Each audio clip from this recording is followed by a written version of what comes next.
జనరల్గా ఈ గూగుల్ వచ్చిన తర్వాత, చాట్ జీపీటీ వచ్చిన తర్వాత, ఆర్టిఫిషియల్ ఇంటెలిజెన్స్ వచ్చిన తర్వాత చాలా మంది రోగాలకు డాక్టర్ల వద్దకు పోతలేరు. ఏమన్నా ఉంటే డైరెక్ట్ సెర్చ్ చేస్తారు, చదువుతున్నారు. నేను జ్వరం వచ్చింది ఏం చేయాలి అంటే అది ఒకటి చెప్తుంది.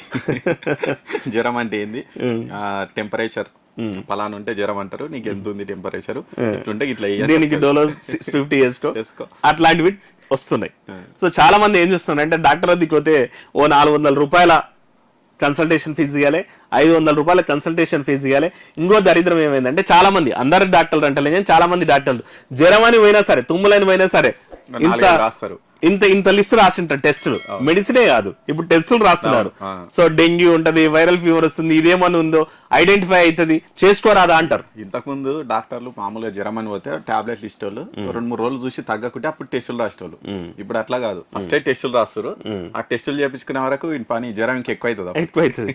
సో అట్లాంటి పరిస్థితులని, అంటే తప్పని కాదు, రైట్ అని కాదు, చాలా మంది ఏం చేస్తున్నారంటే చిన్న చిన్నవే కదా అని చెప్పేసి డైరెక్ట్ గా గూగుల్లో సెర్చ్ చేసి, లేకపోతే చాట్ జీపీటీలో సెర్చ్ చేసి ఏఐని అడిగి మెడిసిన్ వాడుతున్నటువంటి పరిస్థితులు ఉన్నాయి. అయితే అదంతా చాట్ బోట్ ప్రమేయం ఉన్న వైద్య సలహాలని నమ్మలేమని చెప్పేసి, ఎందుకంటే అది సిస్టమ్ ఆధారిత.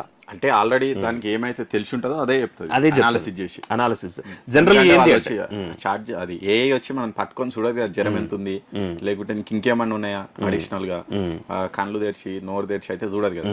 నార్మల్ గా మనం ఇచ్చిన ఇన్పుట్ తోనే అది అవుట్పుట్ ఇచ్చేస్తుంది. రెండోది ఏంటంటే ఇప్పుడు మనం గూగుల్ సెర్చ్, జనరల్ గా గూగుల్ సెర్చ్ కొట్టిందాడే మనకి ఇంత డాటా వస్తుంది.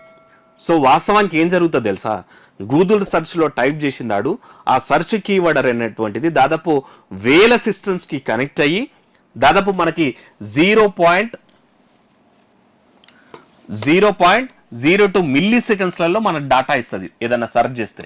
సేమ్ కూడా ఇంతకంటే ఫాస్ట్గా ఏఐ లాంటివి, తర్వాత చాట్ బోట్ లాంటివి ఉంటాయి అన్నమాట. సో అట్లా మనకి డాటా వస్తుంది. అవి ఏం చేస్తుంది, చాలా జనరల్స్ని, చాలా సిస్టమ్స్ కనెక్ట్ అయ్యి మనం ఏదైతే సెర్చ్ కీవర్డ్ ఇస్తామో దాన్ని బేస్ చేసుకొని మనకి కావాల్సినటువంటి ఇన్ఫర్మేషన్ ఇస్తుంది. కానీ డాక్టర్ అన్న చెప్పినట్టు డాక్టర్ అయితే ఏం చేస్తాడంటే నీ పల్స్ పట్టుకుంటాడు, నీ పల్స్ ఎంత ఉంది, నాలుక రంగు చూస్తాడు, కళ్ళ రంగు చూస్తాడు, దాన్ని అన్నిటిని బట్టి నీకు మెడిసిన్ రాస్తాడు.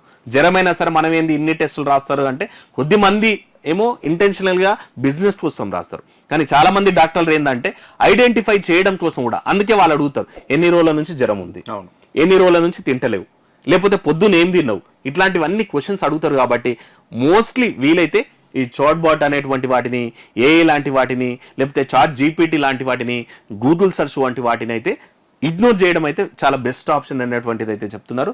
రెండోది ఏంటంటే మీకు ఇంకా డాక్టర్ వద్దకి పోము అన్నటువంటి ఫెసిలిటీస్ ఉంటే ఇప్పుడు వీడియో కన్సల్టేషన్స్ కూడా అయినాయి. అవును. సో ఇప్పుడు అంతా ఆన్లైన్, అంటే కరోనా నుంచి ఆన్లైన్ డాక్టర్స్ అయితే ఇప్పటికీ నడుస్తున్నారు. ఈవెన్ అంటే వాళ్ళు మన పల్స్ పట్టుకోకపోవచ్చు, కానీ వాళ్ళకి మన సింటమ్స్ చెప్తే అట్లీస్ట్ వాళ్ళు ఐడెంటిఫై చేయగలుగుతారు. కాబట్టి అట్లాంటిది ఏమన్నా చేయండి. వాళ్ళ డాక్టర్ వద్ద పోవాలంటే మీకు ఇబ్బంది ఉంటే అట్లీస్ట్ ఆ వీడియో కన్సల్టేషన్ అయితే చూడండి, కానీ ఈ చాట్ జీపీటీల మీద ఆధారపడి మాత్రం వైద్య సలహాలు అయితే తీసుకోకండి.